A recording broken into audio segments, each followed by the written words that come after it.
इस सदर ट्रंप की पाकिस्तान में Trump's threat to attack Pakistan whenever and wherever possible is an open declaration of war against Pakistan's sovereignty and integrity.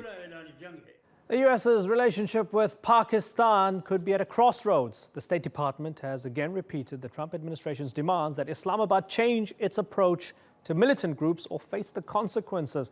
The Pakistani government denies it's sheltering terrorists. This week, Islamabad hosted regional powers, including Turkey, Russia, and China, to discuss a response to U.S. policy, specifically how to prevent further escalation. There are fears the U.S. may resume drone strikes in Pakistan as part of its strategy against the Taliban. So what impact would a full-blown falling out between these two allies have in the region? Well, to help answer that, I'm joined now from Washington, D.C. by Christine Fair. She's a professor at the Center for Peace and Security Studies at Georgetown University and the author of Fighting to the End, The Pakistan Army's Way of War. Christine, good to talk to you. Tell me why you think Pakistan's a problem. Oh boy, we don't have enough time to delineate all the reasons why Pakistan's a problem, but I think I can summarize it thusly.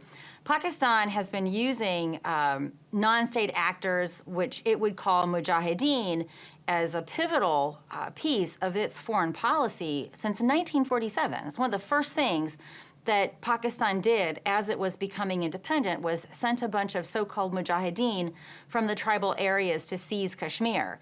And its interference in Afghanistan actually began in the late 1950s. It began its jihad policy there in 1974, a number of years, obviously, 5 years before the Soviets actually invaded Afghanistan. So Pakistan has been very reliant upon this particular strategy for all of its existence, and it's very difficult for Pakistan to actually break the jihad habit. And as Pakistan acquired nuclear weapons, beginning in the late 1980s, Pakistan developed a sense of impunity as well as immunity, that no one could really punish Pakistan for its reliance upon these non-state actors. So what do you want to happen right now? We've seen these sort of limited sanctions and slaps on the wrist. That came from the Trump administration. Massive response from Pakistan. I mean, we've had the National Security Committee saying they're being scapegoated, the National Assembly passing a resolution against Trump's statements. They call them hostile and threatening. Former Chief Justice Iftikhar Chowdhury saying that the U.S. is blaming Pakistan to hide its defeat in Afghanistan. So a lot of saber rattling, but what do you want the United States to do? Actually cut ties? So, I mean, I think it's really important to understand that the Americans have made an increasing body of mistakes in Afghanistan, really from the beginning. So it's absolutely true that the United States has essentially lost the war in Afghanistan. But I have always argued that victory was never possible when it went to war with Pakistan, the singular country, along with Saudi Arabia and the United Arab Emirates, that actually wanted the Taliban to remain in power. So it's really important to understand that the United States went into this war with the wrong partner. It's sort of like putting a child molester, if you will, in charge of playground safety. So I think what this administration is going to have to understand very quickly is that our priority has to be Pakistan, not Afghanistan. We can't have even a face-saving exit from Afghanistan if we're not in a position to really put pressure on Pakistan. But we also need to have the ability to resupply not only American troops, although they're smaller in number, but more importantly, the Afghan National Security Forces, which are heavily reliant upon U.S. supplies. So Trump is going to have to make a choice. He can't both vilify Iran while also vilifying Pakistan. Now, I'm actually going to argue, and have argued, that Iran is far less dangerous than Pakistan. Iran is a regional problem. It's not a global problem like Pakistan. So I'd actually, in my ideal policy package, I'd like to see President Trump stop saber-rattling with Iran, build upon the really important and historic nuclear deal with Iran, capitalize upon our relationship with India, and actually use the ground lines of communication through Iran, beginning with the port at Chabahar, to move supplies into Afghanistan. So that will give us much more space to resupply our Afghan partners. At the same time, we really need to think differently about aid to Pakistan Pakistan. Pakistan thinks it's entitled to my money. Its elites don't pay taxes, so every time I write my check to our tax service, the IRS, I'm paying Pakistan's taxes. I think we need to cut off, in a very dramatic way, economic support. We must cut off financial support to Pakistan's military. Particularly, we have to disallow it from procuring strategic weapon systems, which are not suitable for its domestic battle against militancy. It only wants those weapon systems to fight India.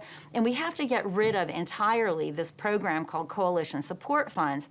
We're essentially paying Pakistan to kill terrorists. Terrorists that it has actually created itself. And in other words, it's sort of like paying your kid to keep cleaning his room, but you're really never fair? Paying your kid to keep his room clean. But is that really fair? I mean, absolutely fair. Given that there are two Talibans, Yeah. right? So you have the one that actually attacks Pakistan within its own homeland, and then the other one across the border in Afghanistan that the ISI is accused of supporting, and not without evidence, right? So you have these two Talibans.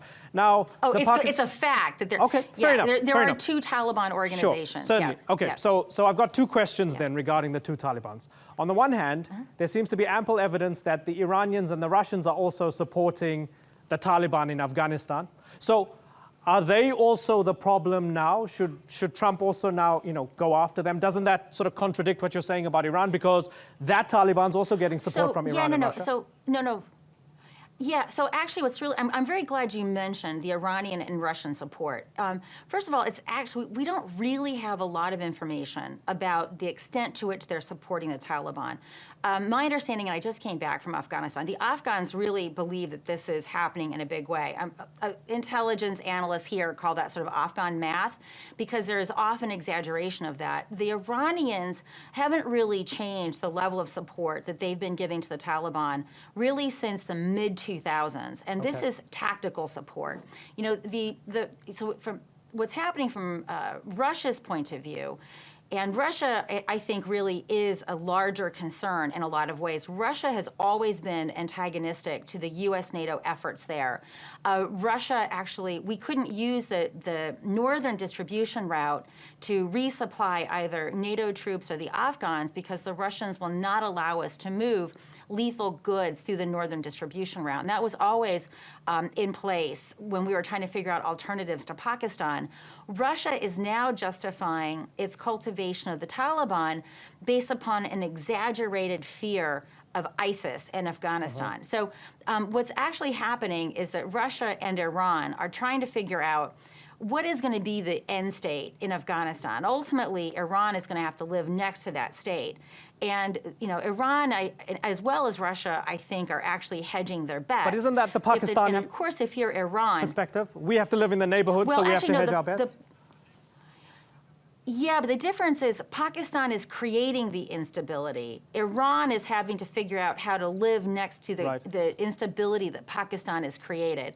All else equal, what Iran would prefer is a stable Afghanistan, not in the control of the Taliban, which, oh, by the way, is what most Afghans want. What Pakistan prefers is a Taliban-controlled, right? And if it can't have that, it wants chaos. Okay, so the preferences are really quite different. Let me then ask you, what kind of backlash do you fear if the Trump administration ramps up its sanctions, and I use the word sanctions across the board, we can talk about it militarily, politically, and so on, against Pakistan, and starts to treat Pakistan as a non-ally? What's the worst case scenario? What the Pakistanis have really learned is that they seem to think that the Americans need Pakistan more than Pakistan needs us.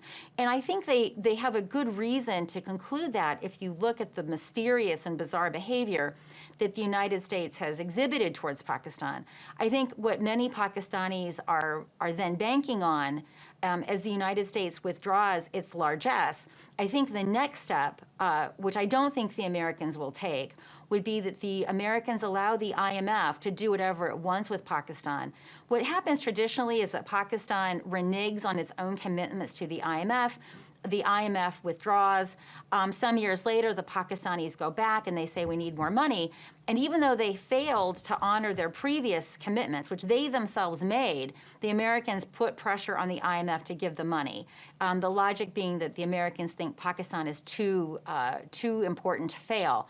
So I think a real test will be how this administration deals with this IMF relationship. I don't even know if this administration understands the IMF relationship. I think the Pakistanis, they are angry, they are worried, and I think Trump, unlike Obama, has this unpredictability to him that he might actually be scaring the Pakistanis in a way that the Americans haven't been able to do since the moments after 9/11. And maybe that's the one upside to this unpredictable, menacing president, is that for the first time in about 16 years, we have a credible threat.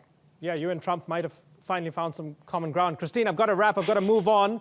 No, we don't. I thank you very much for joining us. Thank you so much. Christine There's no Fair. common ground.